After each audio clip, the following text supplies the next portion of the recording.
Hai guys, kali ini saya akan merangkum film horor Indonesia judul Pamali Dusun Pocong tahun 2023. Tanpa basa-basi lagi, monggo disimak ceritanya. Namun sebelum lanjut jangan lupa ditekan dulu like, komen, subscribe, serta share video ini sebanyak-banyaknya ya. Oke. Scene diawali di sebuah kuburan. Seseorang menggali kuburan untuk memakamkan jenazah dengan luka di sekujur tubuhnya. Bahkan ia sendiri memiliki luka sama. Masih ada banyak jenazah dalam kondisi sama. Film pun dimulai.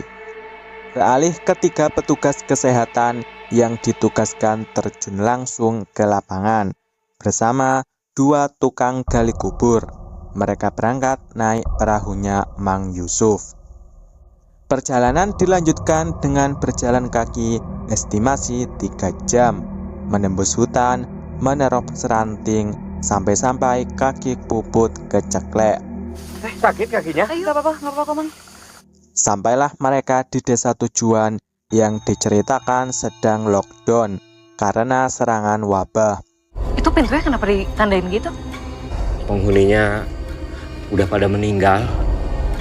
17 orang sakit dan 52 orang tumbang. Para korban menderita penyakit kulit aneh.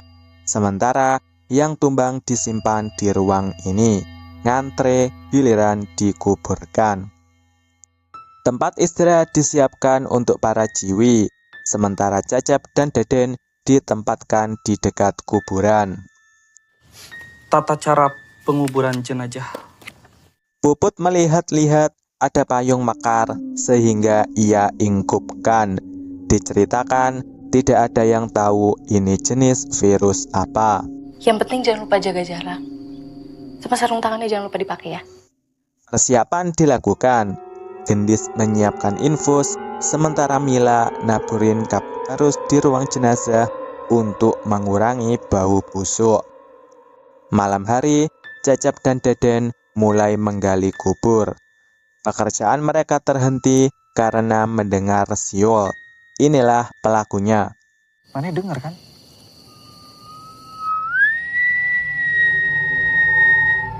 Puput mandi ditemani lampu kedip. Ia melihat-lihat korban hidup yang saat ini sudah mendapat perawatan medis. Tiba-tiba, ia mendapat serangan dari Mang Ujang, tukang gali kubur di scene awal yang saat ini turut menjadi korban wabah. Setelah kejadian ini, beliau pun tumbang. Gendis sholat, di belakangnya ada pocong gedor-gedor. Setelah dilihat, nggak ada siapa-siapa.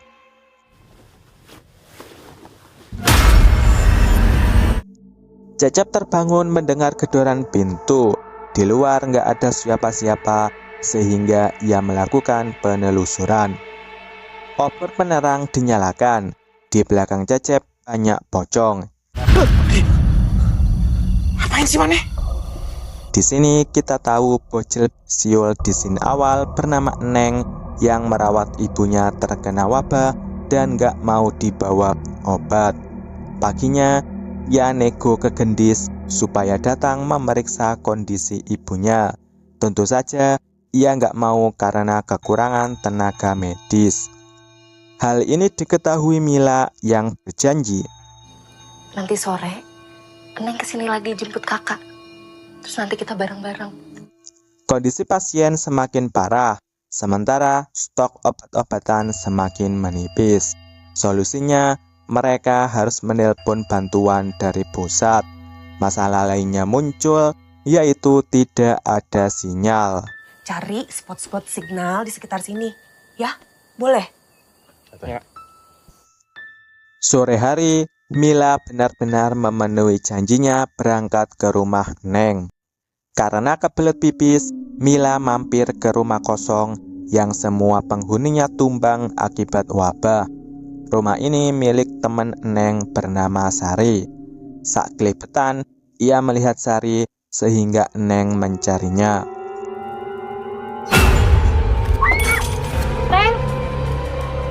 Kebetulan Mila sudah selesai.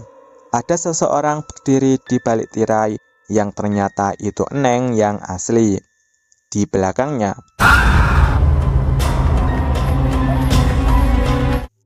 Cecep dan Deden gantian menggunakan WC. Disinilah Deden mendapatkan sinyal untuk menghubungi Mang Yusuf. Ia juga nimbo air untuk diberikan ke Cecep. Aneh sekali karena timbo berat tarikannya.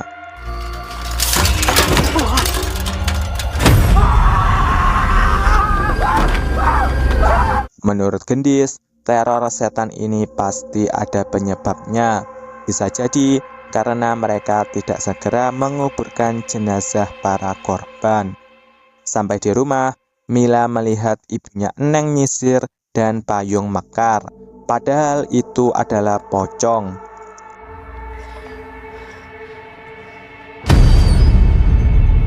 Mila yang nekat pergi membuat Gendis dan kawan-kawan cemas. Mereka memutuskan nyusul, meninggalkan Puput sendirian jaga di ruang pasien. Ia berkeyakinan masih ada yang hidup di antara korban yang dinyatakan tumbang di ruang jenazah. Berbekal cahaya oblek, Puput ngecek satu persatu.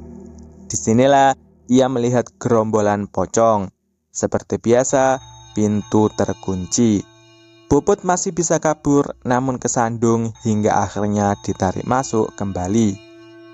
Ibunya Eneng bernama Bu Imah masih kekeh mau rawat jalan, sehingga mau gak mau Mila harus balik.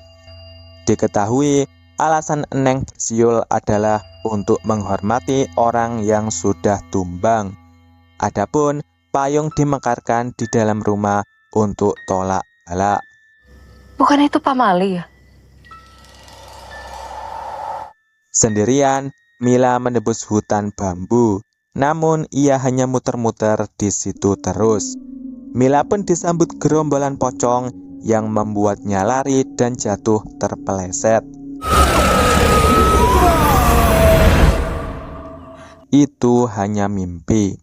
Diceritakan, Mila ditemukan di hutan bambu, sementara Puput ditemukan tumbang di ruang jenazah. Setelah kejadian ini, Gendis memutuskan mau caw demi keselamatannya. Bahkan ia menyalahkan Mila. Kalau kamu nggak sok jadi pahlawan, Puput mungkin masih hidup sampai sekarang. Gendis kekeh dengan pilihannya, sementara Mila, Cecep, dan Deden meluapkan kesedihannya dengan caranya masing-masing. Hujan-hujan, Bu Ima melihat sosok pocong di jendela, kemudian berpindah ke atas mentransfer air kehidupan. Bangun tidur, badan Deden gatal karena ia sudah terinfeksi wabah. Ia keluar menemui Cecep yang tengok-tengok. Nyatanya, di sana terbaring dirinya sendiri, sementara Cecep masih bersama Mila. Mana gak keturunan kayak aing? Datanglah Neng yang mengabarkan jika Bu Ima sudah tumbang.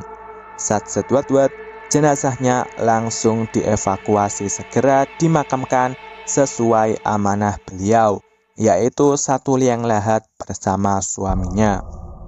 Aneh sekali karena jenazah pindah posisi. Deden mencari sinyal untuk menghubungi Mang Yusuf. Sampai-sampai ia naik ke atas sumur. Kilat membuat HP jatuh.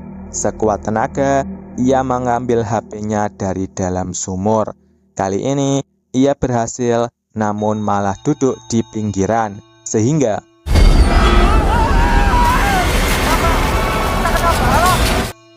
Mila ngetok pintu demi pintu, mengumpulkan warga yang masih hidup, namun nihil. Di sisi lain, Gendis tersesat di hutan. Disinilah ia ditemui Puput. Selesai ngubur, Cecep melihat buku tutorial ngubur mayat yang sedikit berbeda, yaitu kaki jenazah tepat di bawah nisan dan jangan sampai terbalik. Kesimpulannya, Cecep salah nguburin mayat. Inilah yang menyebabkan gerombolan pocong muncul. Apalagi payung tolak balak juga diingkupkan Puput. Tiba-tiba Neng hilang. Ia mendatangi arwah orang tuanya yang akhirnya berubah menjadi pocong. Cecep pun mengambil tindakan dengan berlindung di balik kolong ranjang. Pocong membuka pintu, kemudian mencolot ke atas ranjang.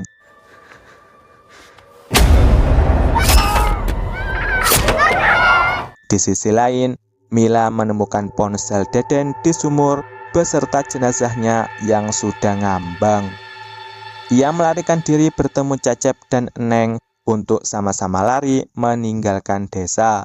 Halangan utama gerombolan pocong tidak menyurutkan niat mereka. Berlarian ke Sandung, Cecep akhirnya ditarik menuju liang lahat. Satu yang diingatnya yaitu mantra di balik buku tutorial penguburan jenazah.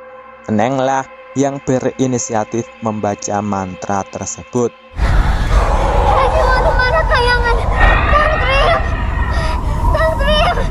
Otomatis, semua selesai dengan Cecep yang perlahan merayap keluar. Pagi hari, Mang Yusuf berhasil mengevakuasi mereka guna dibawa keluar desa menggunakan perahunya.